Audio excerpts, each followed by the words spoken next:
Children with schizophrenia are often treated with second-generation antipsychotic drugs. But do these costly newer drugs work better than older ones that cost less?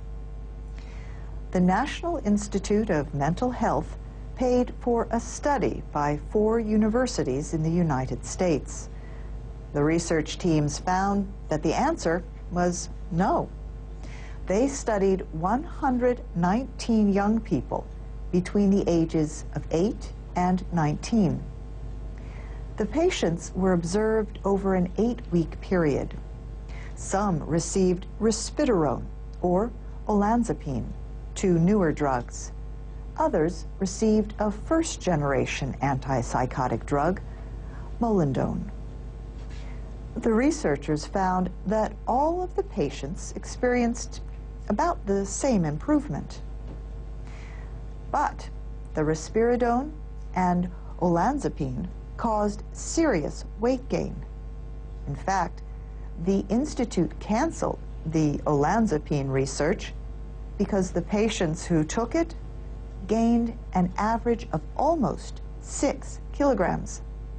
The concern was that the weight gain could lead to diabetes. The study appeared in the American Journal of Psychiatry. Past studies have shown that children born to older fathers have a higher risk of schizophrenia as well as autism. Now, scientists are finding evidence of a similar link for bipolar disorder. This disorder is marked by periods of extremes in mood and behavior. It was formerly called manic depression. A new study in Sweden involved more than 13,000 patients with bipolar disorder. Researchers compared them to similar people of the same age and sex who did not have the disorder. The study found that fathers 55 and older were 1 1/3 times more likely to have a bipolar child than fathers 20 to 24. The scientists say the reason could be that older sperm is more likely to cause genetic abnormalities. The findings are in the September issue of Archives of General Psychiatry. And that's the VOA Special English Health Report.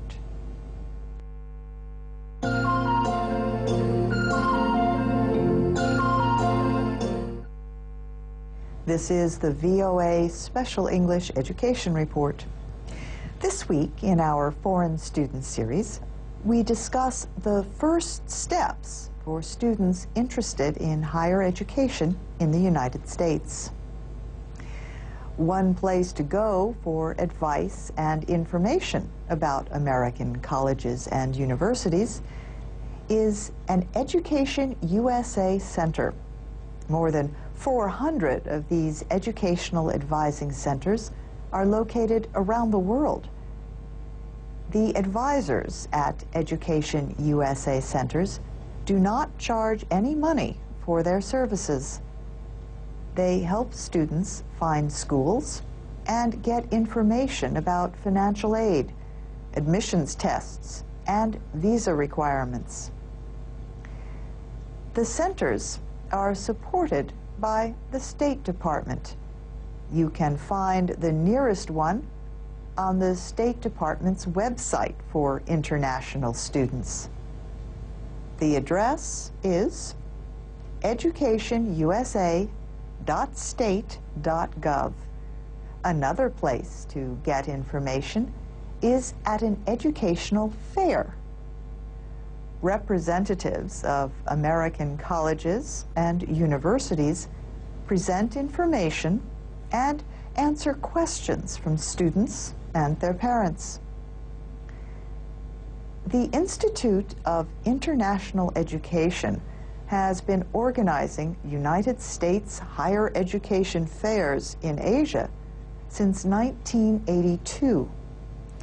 Last year, more than 14,000 students attended these fairs in China, India, Indonesia, Japan, Thailand, and Vietnam.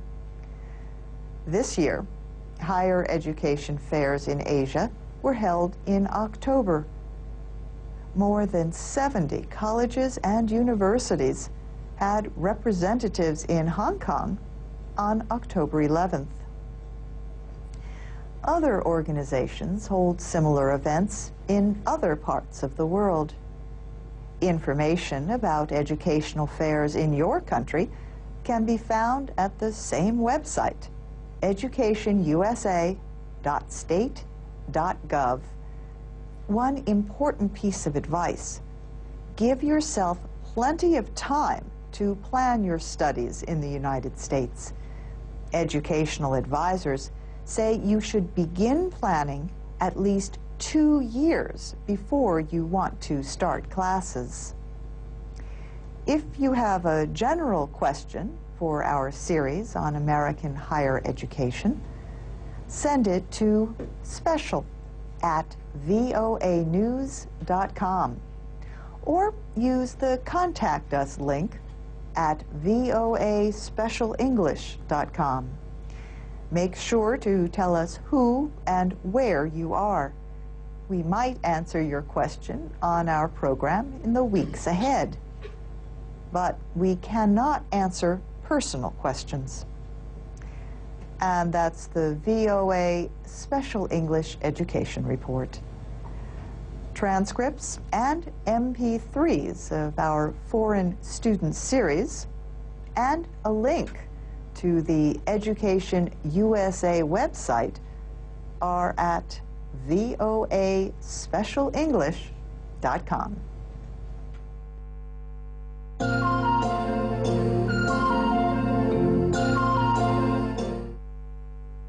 This is the VOA Special English Economics Report.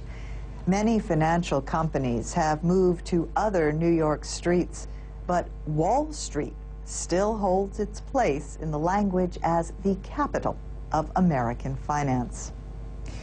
Now, Wall Street is being reshaped by the crisis over mortgage-related securities.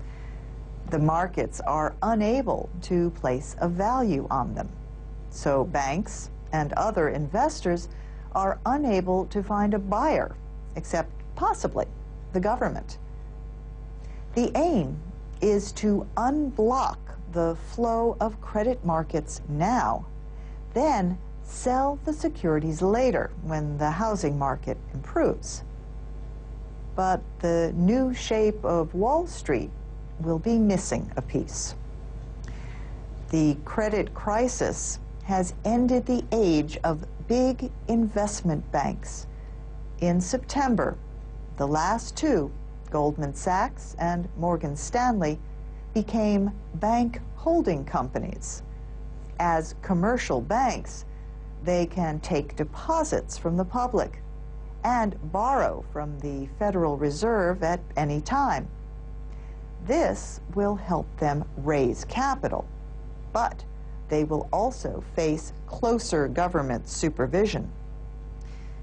Henry Paulson headed Goldman Sachs before he became Treasury Secretary in 2006.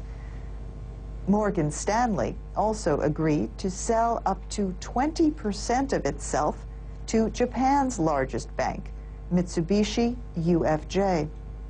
And investor Warren Buffett agreed to buy at least $5 billion in Goldman stock. Several months ago, there were 5 big independent investment banks. Then in March, J.P. Morgan Chase bought Bear Stearns in a rescue sale. And in September, Merrill Lynch agreed to be sold to Bank of America. The government provided loans to aid the sale of Bear Stearns. But officials decided to let Lehman Brothers, a 158-year-old investment bank, fail. In September, the British bank Barclays purchased much of Lehman in bankruptcy court. Investment banks raise money for companies through offerings of stocks and bonds. They also sell and trade securities and provide other services.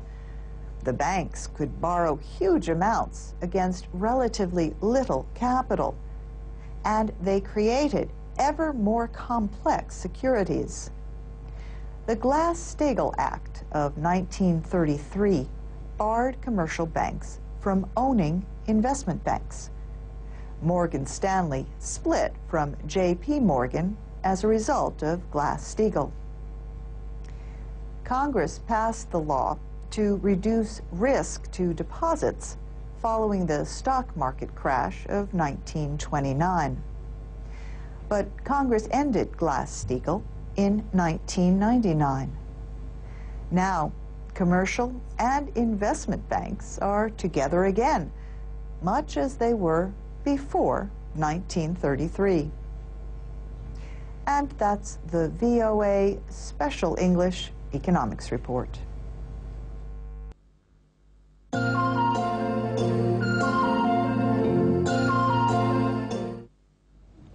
This is the VOA Special English Development Report. A better rat trap has led to a better life for the Irula tribe in Tamil Nadu state in southeastern India. The Irulas are one of the lowest group in the Hindu social order. They live in rural poverty. Many work as rat catchers in farm fields.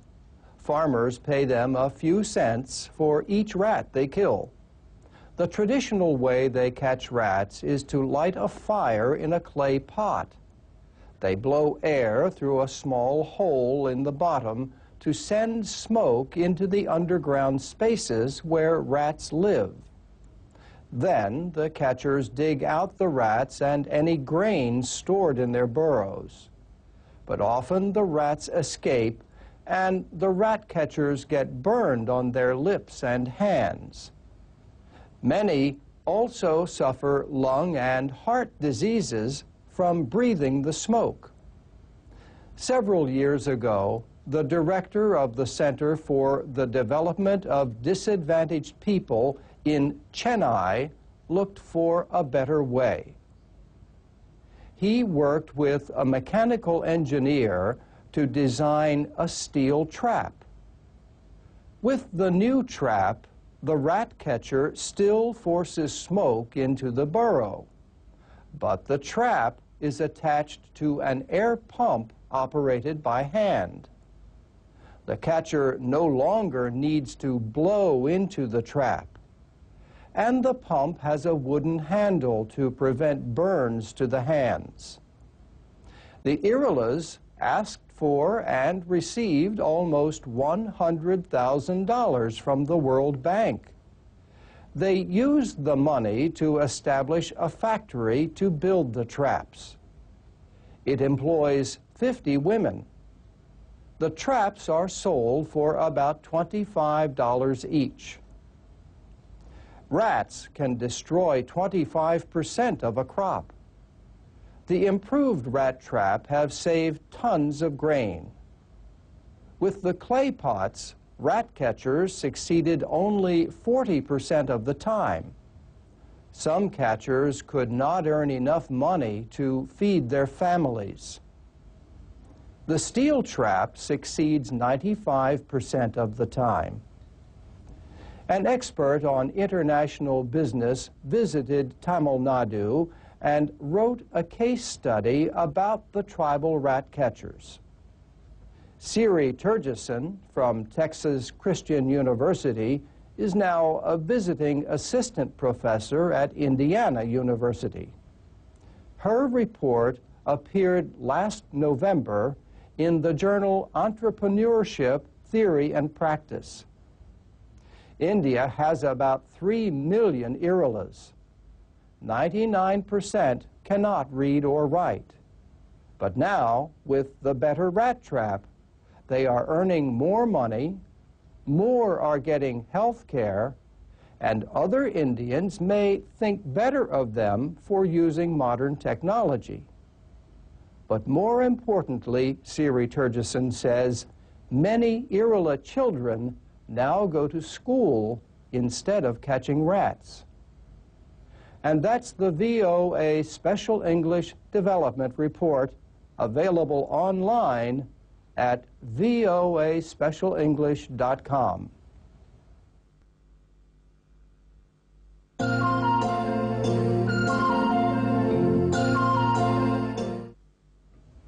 This is the VOA Special English Agriculture Report. The maize streak virus causes one of the most destructive crop diseases in Africa. Not only is it economically damaging, it can also threaten food security. Maize crop failures lead to hunger in some areas.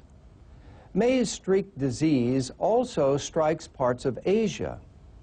Small insects, known as leafhoppers, carry the virus from field to field. Not much food can come from a field badly infected with the virus. The maize plants cannot produce a healthy cob. The disease gets its name from the streaks of yellow and white that discolor the leaves. There are many less harmful kinds of maize streak virus. These cause minor infections in crops like sugarcane and wheat. But only one kind causes the most severe form of maize streak disease. Researchers have been working to understand how this form of the virus got started and spread. They studied 80 versions of maize streak virus. They found that the severe kind may have formed from a recombination of less harmful grass viruses.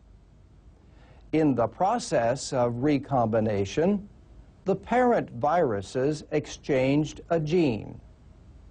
The study compared the genome of the maize streak virus with those of 10 related but less harmful viruses.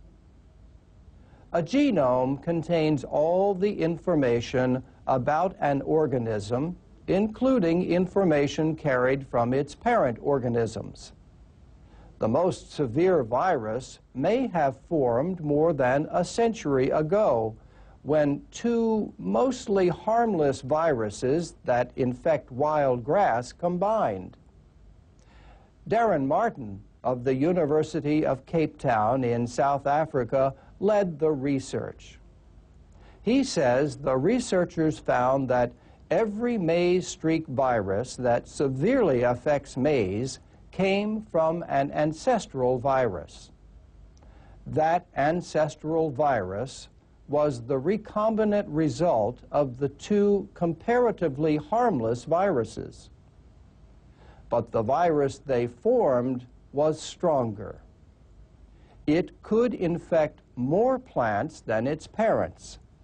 It could live through winters in wild grasses better than its relations. The researchers believe that this quality also made the severe form of maize streak virus spread faster. Scientists from several parts of the world took part in the study, which appeared in the Journal of General Virology. The research continues. The goal is to find more biological information that could help lead to a cure. And that's the VOA Special English Agriculture Report. For more reports with transcripts, MP3s, and podcasts, go to voaspecialenglish.com.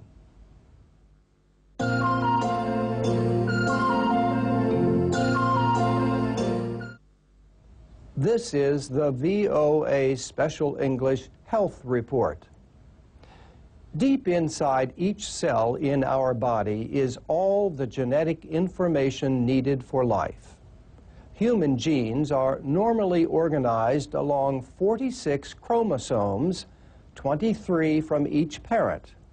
But as a result of a mistake in cell division, some people have 3 copies of the 21st chromosome. There are supposed to be just 2. About 1 in every 700 babies has this extra copy. The name for this condition is Down syndrome. A British doctor named John Langdon Down first described it in the 1860s. Republican vice presidential candidate Sarah Palin has a son who was born in April with Down syndrome. The Alaska governor and her husband have 4 other children who do not have it. Many babies with Down syndrome have low muscle tone, so they need extra support when they are held. Their heads are smaller than average, and they may have unusually shaped ears. Also, their eyes often angle upward. People with Down syndrome often have other conditions. These include problems with their heart and with their breathing and hearing. But a lot of these conditions are treatable. As a result, people with Down syndrome are living longer. In 1983, they lived an average of just 25 years. Today, the average life expectancy is 56. But that longer life has led to a sad discovery. People with Down syndrome may have an increased risk for Alzheimer's disease at an early age. The National Down Syndrome Society says an estimated 25% of those 35 and older show signs of Alzheimer's. In the general population, this brain-wasting disease is usually not found until people are over the age of 65. It slowly destroys memory, thinking, and reasoning skills. Down syndrome is the most common genetic cause of mental retardation. Most people with Down syndrome are mildly to moderately retarded. Many are able to attend regular classes with other students. Later, as adults, many hold jobs and lead independent lives. An estimated 350,000 people in the United States have Down syndrome. There are tests that can be done to look for it during pregnancy. The risk of Down syndrome is higher for older mothers. The rate for those under 30 is 1 in 1,000 births. In women age 44, like Sarah Palin, that number is 1 in 35. And that's the VOA Special English Health Report.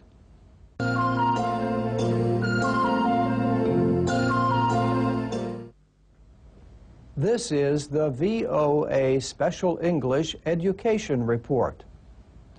50 million public school children in America started a new school year this fall. The number is a record high. Yet, at the same time, school systems in many areas are facing budget problems. The weak economy is not the only cause. Another reason has to do with increased prices for food and fuel. They mean higher costs for school meals and bus transportation.